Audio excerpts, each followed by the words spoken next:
Overhearing Scoop Hippopotamus from outside the building, Donna Troy changes forms to serve up a scoop of whoop-ass. And surely he will. It's always fun to watch him fight with his funky theme music. Except this time where the funky theme music starts out and then it immediately shifts to a jarble of angry shouting over casual J-rock. I think they were going for punk music without knowing what it is. Anyway, it's a brief fight. Donna Troy's 100 cracked fish of the North Star moves make short work of Scoop Hippopotamus. Or so it would seem. By sheer force of will, Scoop Hippopotamus unexplodes and then just makes like a hair and splits. With nowhere else to go from there, we finally move on to the prom. At the prom, Queen Bitch has apparently settled for Captain S, and he's pretty giddy about it. Even though I think him not wanting her to settle was why he punched Fjordsengard in the why the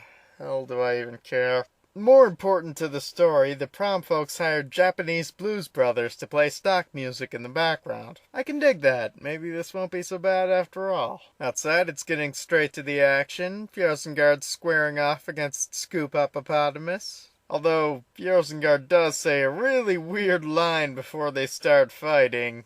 I'll stop you, for you too are one of my beloved third-year students. Luckily, instead of licking his chops after that line, he gets straight to fighting. Ah, I see. This is why they got the Japanese Blues Brothers. This will be a kick-ass fight scene. No, they're standing back now. Oh no.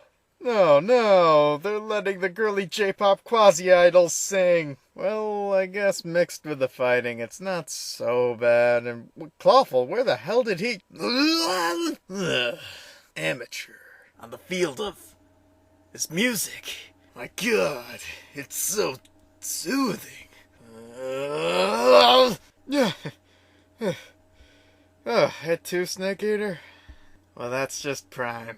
Queen Bitch and Captain S realize they're missing out on a fight between 2 space monsters, a rocket man, and his supporting robot, so they ditch the stupid prom to see how that's going. As it turns out, things were going reasonably well. However, Queen Bitch and Captain S need something to do, so Captain S takes over the giant robot duty, while Queen Bitch poses haughtily for incentive. And everything works out, yay.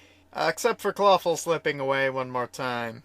Well, scuttling. Captain S walks up to Fjordsengard after the fight, proposing that they have what he calls a personal prom. He pauses then for 5 minutes to let that sink in. Then he explains that by that he means Fjordsengard should dance with Queen Bitch. Team Fjordsengard gathers to discuss the matter.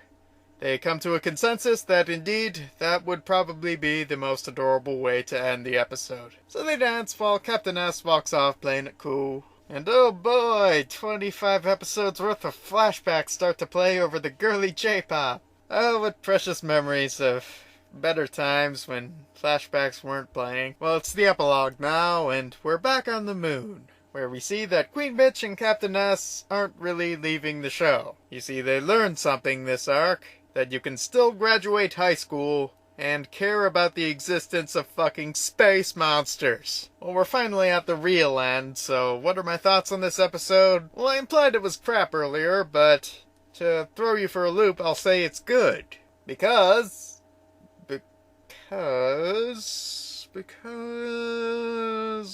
ever wonderful as there was... got it. Donna Troy being shipped with Thing 1. I like that because I didn't have to mention it because of all the other stupid shit going on in this episode. That aside, there is an important message about emotional maturity this time around. And that message is that people who watch Quantum Leap are just better than other people. Next time, it's Forzazors, the mining incident. Else it's Forzazors, the emoticon incident. Till then, good night and, get her Tomahawk.